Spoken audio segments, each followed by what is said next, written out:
Bawa must go, protest persists in Lagos. Welcome to the news and please subscribe to our channel.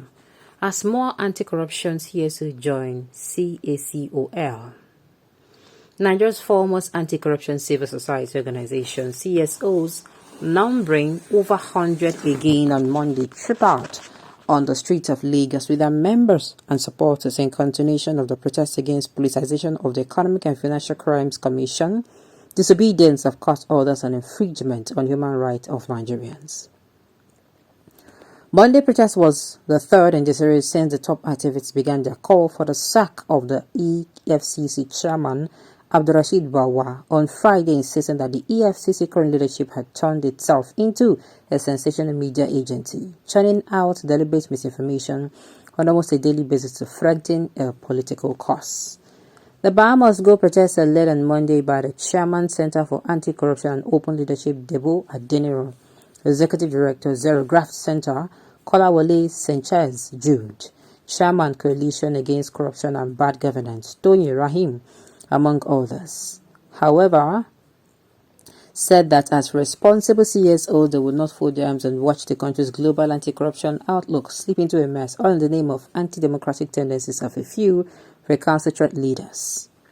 This was just as the anti-corruption CSO also hinted that they would petition the Chief Justice of Nigeria, CJN, to demand that until the court order to arrest Bawa was effected, no court should entertain any EFCC case henceforth.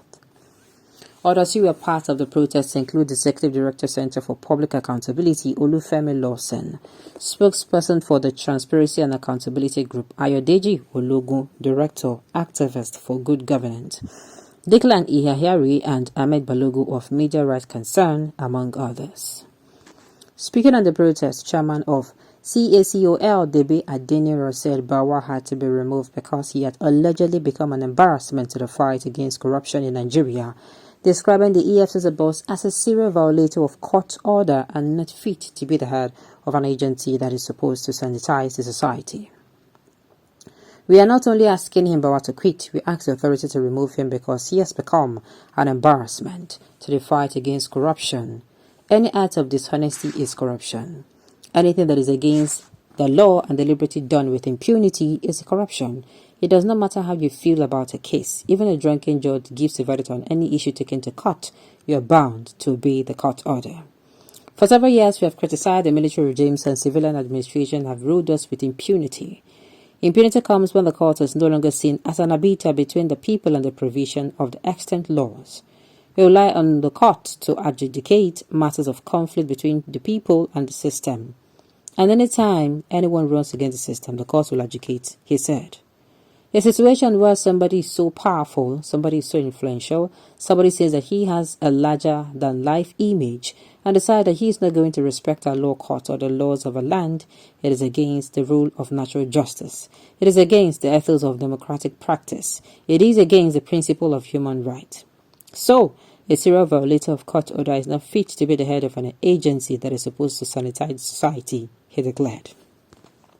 Other leaders of the CSO who took turns speaking with the media alleged that some EFCC officials had confided in their members that they were not happy that the commission appeared to be focusing mainly on certain political scores rather than confronting its big mandate.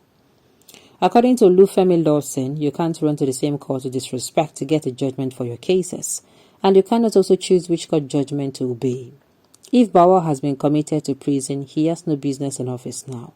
And anyone who has flouted the court order on several occasions cannot head an agency as sensitive as EFCC.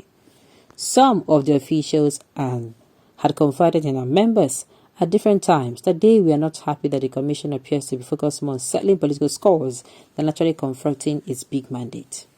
Spokesperson for the Transparency and Accountability Group, Ayodeji Ologun, said many cases of draining corruption were left unattended to under Bawa, alleging that the EFCC boss came on board through vendetta and had proved in the period he had been in office that he might have appointed to serve as a tool for political assault on opponents of his sponsors.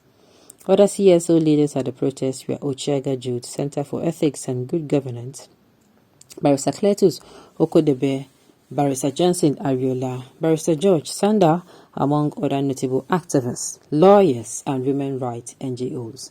Now, is it when this? Oh, wow.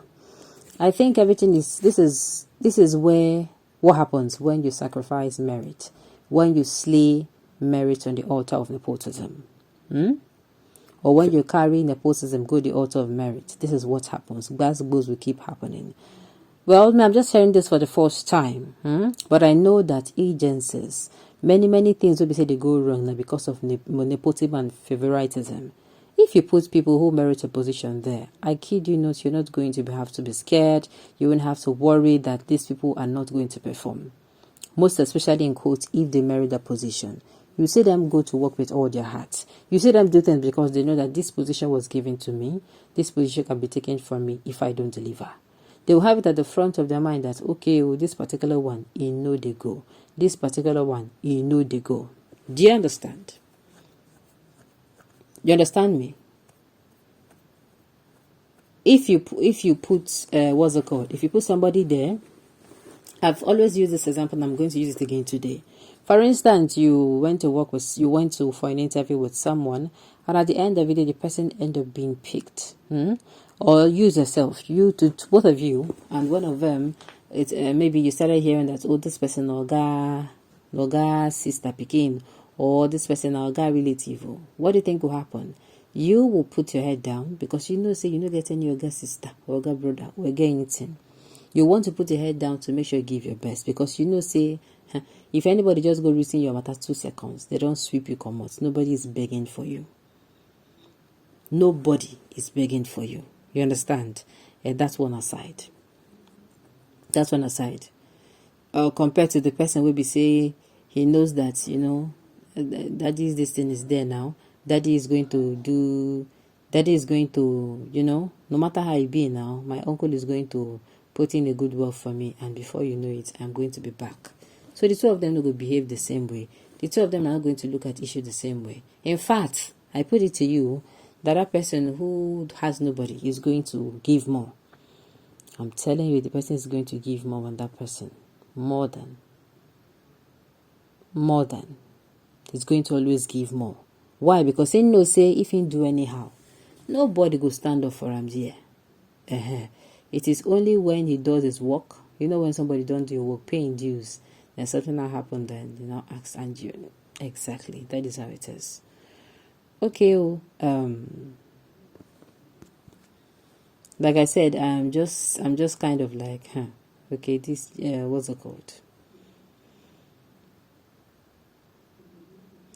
All right. So at the end of the day.